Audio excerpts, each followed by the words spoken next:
Masya Allah, kuenya cantik ya, gurih kejunya, renyah kuenya, dan manis dari glazingnya.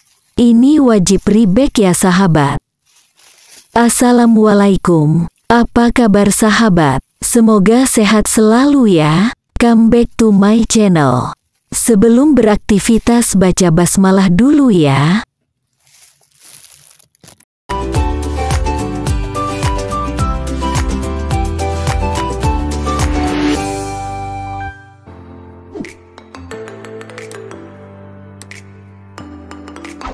Langkah pertama, kita siapkan 125 gram margarin, 25 gram gula halus.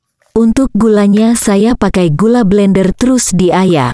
Nah, untuk rasa yang premium, margarin ganti dengan butter.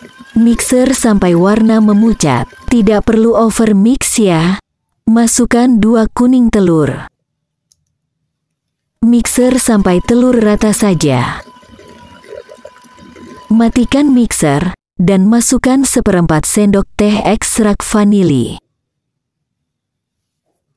85 gram keju cheddar yang sudah diparut. Aduk menggunakan spatula. Ayak 250 gram tepung terigu. Tepung terigu yang saya gunakan adalah tepung terigu yang sudah disangrai terlebih dahulu. Tapi jika sahabat ribet untuk memakai tepung terik yang disangrai, boleh menggunakan tepung terigu yang biasa. Namun jika sahabat membuat kue kering untuk disimpan dalam jangka waktu lama, ada baiknya memakai tepung terigu yang disangrai.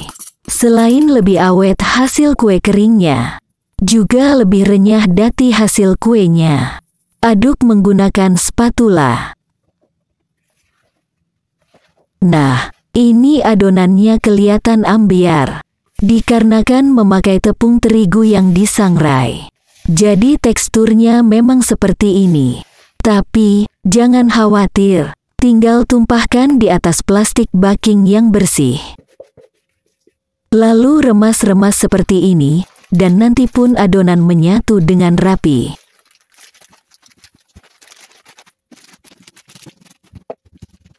Jika sudah seperti ini, tinggal digilas menggunakan rolling pin. Dan untuk tinggi kue supaya seukuran semua, bisa menggunakan kayu yang saya pakai seperti ini, atau bisa beli di all shop yang berbahan stainless. Atau juga bisa menggunakan rolling pin yang pinggirannya itu ada ukuran tinggi untuk kue keringnya. Ataupun sahabat tidak menggunakan alat-alat yang saya sebutkan tadi, tidak mengapa. Jika adonan sudah digilas dan rapih seperti ini, siapkan penggaris dan ukur adonan sesuai selera. Saya memotong kue-kue ini sekitar 4 nomor untuk lebarnya, dan sisanya masukkan mangkok supaya nanti digilas kembali. Dan untuk panjangnya kue ini saya memakai 5 nomor.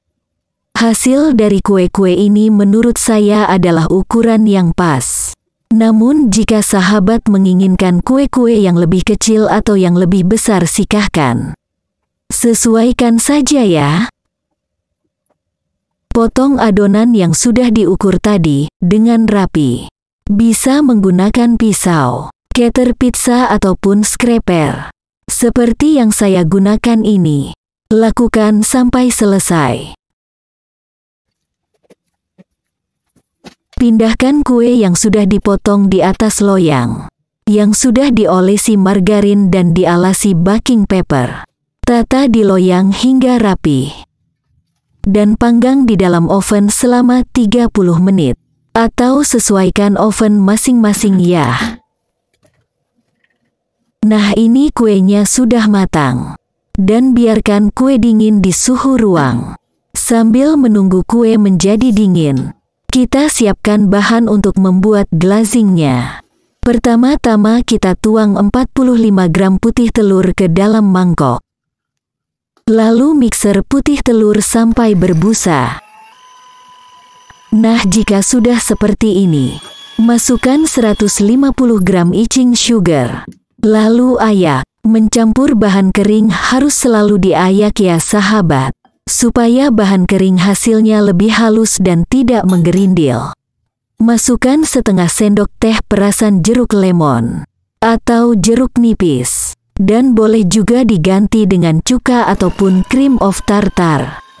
Aduk hingga mengental.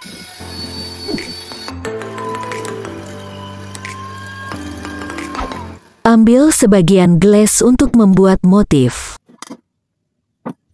Beri pasta mocha secukupnya hingga warna yang cocok.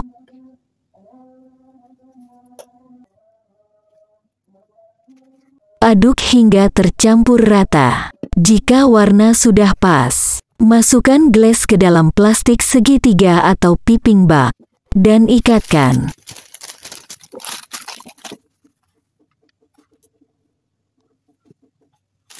Tata kue yang sudah dingin di atas silikon mat dengan rapi. Tuang glazing di atasnya. Ratakan dengan spatula atau apapun itu, supaya glazing di atas kue menjadi rapi. Jika glazing sudah rapi, beri motif garis-garis seperti ini. Dengan glazing yang dicampur kopi mocha tadi. Lakukan sampai selesai.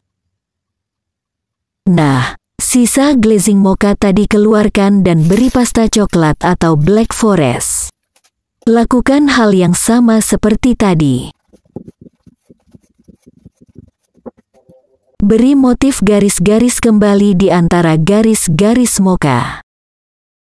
Jika sudah selesai, gunakan tusuk gigi atau tusuk sate untuk menarik garis-garis yang tadi dibuat. Tarik garis yang sama sampai selesai. Dan jika semua sudah selesai, tarik kembali garis yang arah berlawanan sampai membentuk motif batik. Lakukan sampai selesai. Pindahkan kue yang sudah diberi glazing di atas loyang. Lakukan satu persatu. Jika pinggiran kurang rapi, maka rapikan menggunakan tusuk sate atau tusuk gigi seperti ini. Jika glazing sudah dirapihkan, taruh kue di atas loyang yang diberi jarak.